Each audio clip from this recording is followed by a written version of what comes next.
শুভ সকাল বন্ধুরা, মামনি অফিসিয়াল চ্যানেলে আরও একটি নতুন ব্লগে তোমাদের সবাইকে অনেক অনেক স্বাগত। আর আমার অনেক অনেক ভালোবাসা জানিয়ে আজকে আমি আমার এই ব্লগটা শুরু করলাম। তো প্রত্যেক দিনের মতো আজকেও আমি সকালটা মন্দির থেকেই তোমাদের কাছে শুরু করছি।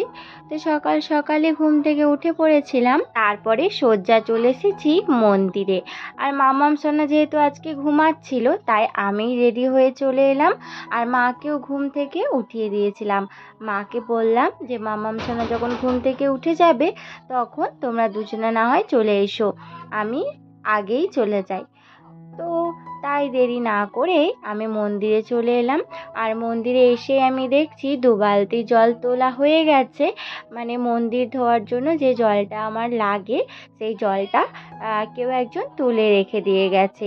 মানে যে যেরকমই পারে এক একদিন আর কি করে নেয়, কারণ এটা যেহেতু বারোয়ারি মন্দির, সবাই একটু একটু করে কাজ করেই থাকে।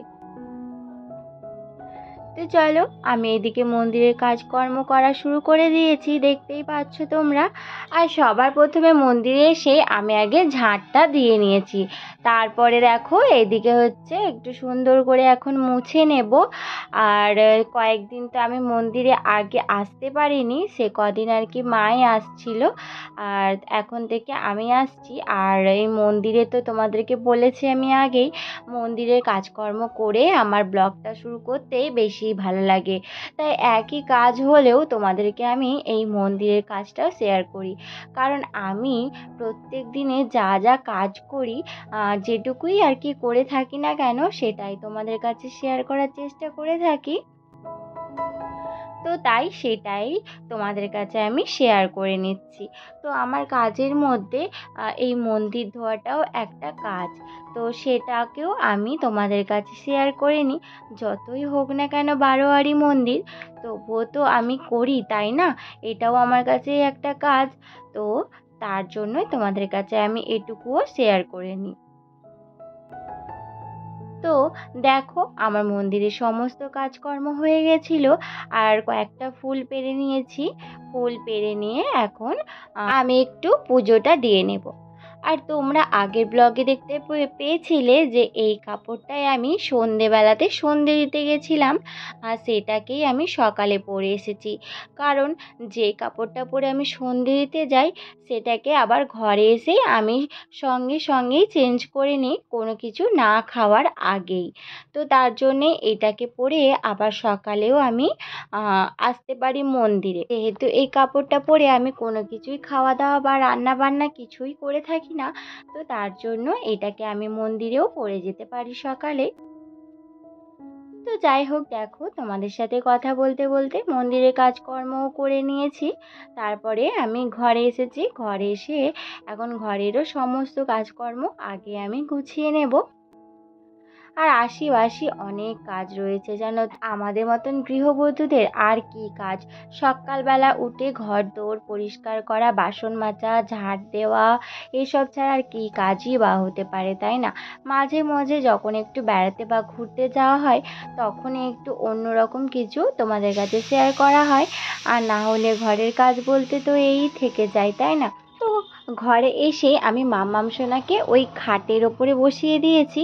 তো ও তো ওখানে বসে রয়েছে, আর আমি এদিকে ওর সাথে কথা বলতে বলতে একটা একটা করে সমস্ত কাজগুলোই করে নিচ্ছি। এদিকে দেখো সুন্দর করে গ্যাসটা মুছে নিয়েছি, গ্যাসের জায়গাটাও সুন্দর করে মুছে নেওয়া হয়ে গেছে। এখন যে সমস্ত আর কি বাসন টাসন আছে, একটু বাসন, সেগুলোকে আমি সব বাইরে নিয়ে চলে যাব। আর মা গেছে কলে 2 বোতল জল নিয়ে আসতে। যেহেতু ঘরের মধ্যে আর জল নাই, তো তার জন্যই 2 বোতল জল আনতে গেছিলো। মা এসেছে বলে মাম্মাম সোনাকে নিয়ে মা খেলা করছে, আর এদিকে আমি একটা একটা করে সব বাসি কাজগুলো গুছিয়ে নেব। আর তোমাদেরকে তো আমি আগে বলেইছি যে আমার হাজবেন্ড যেহেতু একটু লেট করে ঘুম থেকে ওঠে, মানে ওই 7:30টার সময় ঘুম থেকে ওঠে, তো তার জন্যই আর কি ও না উঠলে বিছানাটা আমি গোছাতে পারি না। না হলে তো এসে আগে বিছানাটা গুছিয়ে তারপর ঘরদোরটা ঝাঁট দিতাম, কিন্তু এখন আর সেটা হয়ে ওঠে না। ও যখন ওঠে তারপরে আবার বিছানাপত্র তুলে আবার আমাকে আরেকবার করে ঘরটা ঝাঁট দিয়ে নিতে হয়। তো কি আর করা যাবে বন্ধুরা, সবার এক এক রকম কাজের জন্য আমাদেরই আর কি খাটনিটা একটু বেড়েই যায়। তো এক কাজ দুবার করে করে করতে হয় আমাদের, তার কেউ বললে তো কথাও শুনবে না, যার যেটা ভালো লাগে সে সেটাই করবে। তো আমি আর তার জন্য কিছু বলি না, দু একবার বলেছিলাম যে একটু সকাল সকাল ঘুম থেকে উঠে যাবে, তাহলে আর কি আমি একবারে বিছানাটা তুলে নিতে পারবো। তো সে আর কি উঠে না, তো তার জন্যে আমি আর বেশি কিছু বলতে চাই না। একবারে আমি সমস্ত কাজকর্ম সেরে যখন স্নান সেরে ঘরে যাই, তারপরে গিয়ে আমাকে বিছানাটা তুলতে হয়। ওই যে ও কাজে বেরিয়ে যায়, তখনই যা একটু বিছানাটা ফাঁকা পাই, সেই ফাঁকেই তুলে নিতে হয়। না হলে তো আবার আমাকে জলখাবার বানাতে হয়, না হলে ওই বাসি বিছানা ওরকমভাবেই পড়ে থাকবে। তো যাই, সময় মতন সব কিছু কাজ করে নিলে আমাদেরই আর কি অনেকটা কাজই তাড়াতাড়ি হয়ে আসে। কিন্তু এই যে সময় মতন সময়ের কাজ যদি করে না নেওয়া যায়, তাহলে খাটনিও বেড়ে যায় আর অনেকটা সময়ও লেগে যায়। আর আমার একটা অভ্যাস রয়েছে যে সময়ের কাজ যদি সময়ে না শেষ হয়ে একটু বেশিই দেরি হয়ে যায়, তাহলে না এত মাথা গরম হয়ে যায় কি বলবো, আর ভালোই লাগে না সেই কাজটা করতে। তো যদি সব তাড়াতাড়ি করে সময়ের আগেই আমি গুছিয়ে নিতে পারি, তাহলেই বেশ ভালো লাগে। তো কি আর করা যাবে, প্রত্যেকটা দিন তো আর একই রকম হয় না, কোনো দিন একটু তাড়াতাড়িও হয়ে যায়, আবার কোনো দিন একটু বেশি দেরিও হয়ে যায়। দেখো, কথা বলতে বলতে ওদিকে আমার বাসনপত্র সব মাজা হয়ে গেছিলো, ওগুলোকে আমি তো ঘরে রেখে এসেছি। এখন একটু কাপড়গুলো কেচে নেব। আর এই কদিন তো ভীষণ গরম পড়ছে, তার জন্য আমি মাম্মাম সোনাকে না হাগিসটা পরাচ্ছি না রাতের বেলা।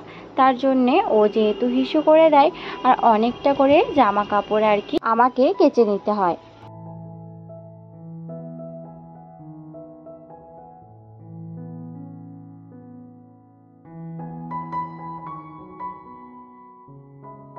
এদিকে দেখো, স্নান সেরে একবারে পুজোটাও কমপ্লিট করে নিয়েছি, তারপরে একটু তোমাদের সামনে এলাম। আর বাইরে যেহেতু এত জোরে জোরে গান বাজছে, তাই তোমাদের সাথে কোনো কথাই বলতে পারলাম না। তো যাই হোক, আমি ভয়েসটাই দিয়ে দিচ্ছি। আর এদিকে দেখো, সকালের ব্রেকফাস্টে আজকে রান্না হবে মটর দিয়ে ঘুগনি। আর যেহেতু আমার ননদ, তারপরে আমার কি বলবো, ননদের হাজবেন্ড আর তার দুটো ছেলে মেয়ে, মানে আমার ভাগনা ভাগ্নি, ওরাও এসেছিলো। তো ওরা যখন এসেছে, ওদের গাছের এই আম নিয়ে এসেছিল, আর এখানে নিয়ে এসেছিলো জাম। আর এই কটা আম একদমই পাকা ছিল, দেখো। আর ঝুড়িতে যে কটা আম ছিল, সেগুলো হচ্ছে একটু কাঁচা রয়েছে, আস্তে আস্তে নাকি পেকে যাবে। তো দেখো, এদিকে হচ্ছে ওগুলোকে আমি ঝুড়ির মধ্যে ভালো করে রেখে দিয়েছি। আর এদিকে হচ্ছে আমি ঘুগনিটাও রান্না করে নিয়েছি। তারপরে সবাই ব্রেকফাস্ট করে নিয়েছে। তারপরে দুপুরে বেলার রান্না বান্না করতে এসেছি। দেখো, আজকে হচ্ছে একটা বড় সাইজের কাতলা মাছের অর্ধেকটাই প্রায় আমরাই কিনে নিয়েছি, ওই পেট থেকে লেজার দিক পর্যন্ত কিনে নিয়েছিলাম। যেহেতু বাড়িতে আরও লোকজন এসেছে, তার জন্যে একটু বেশি করেই মাছটা কেনা হয়েছে। তো দেখো, নুন হলুদ ভালো করে মাখিয়ে এদিকে আমি একটা একটা মাছ কড়াইয়ের মধ্যে দিয়ে দিচ্ছি। মাছগুলো সুন্দর করে ভেজে নেব। আর কয়েকটা চিংড়ি মাছও আনা হয়েছিল, সেগুলোকেও আমি একটু নুন হলুদ দিয়ে ভেজে নিচ্ছি। যেহেতু আগে একবার চিংড়ি মাছ নেওয়া হয়েছিল ঘরের এখান থেকে, আর মামাম সোনা খেতে খুব ভালোবেসেছিল, তার জন্যই আর কি মা একটু বাজার থেকে চিংড়ি মাছটা নিয়ে এসেছিলো। তো সব রান্নায় কমপ্লিট হয়ে গেছে, মাছের ঝোল কমপ্লিট, এদিকে একটু শাক ভাজা করে নিয়েছিলাম, শাকটা কমপ্লিট। আর আলুটাকেও মেখে নিয়েছি কাঁচা পেঁয়াজ আর কাঁচা লঙ্কা দিয়ে। ডালটাও হয়ে গেছে। তো তোমাদেরকে আমি দুপুরের খাবারটা একটু দেখিয়ে দিয়েছি। তারপরে আর কোনো রকম ভিডিও করিনি, একবারই বিকালবেলার দিকে গিয়েছিলাম একটু হাটে। যেহেতু শুক্রবার আমাদের এখানে হাট বসে, তাই সবাই মিলে চলে গেছিলাম একটু হাটে। তো বন্ধুরা, চলো এই ভিডিওটা আর বেশি বড় করলাম না, দেখা হবে আবার একটা নতুন ভিডিওর সঙ্গে। ততক্ষণে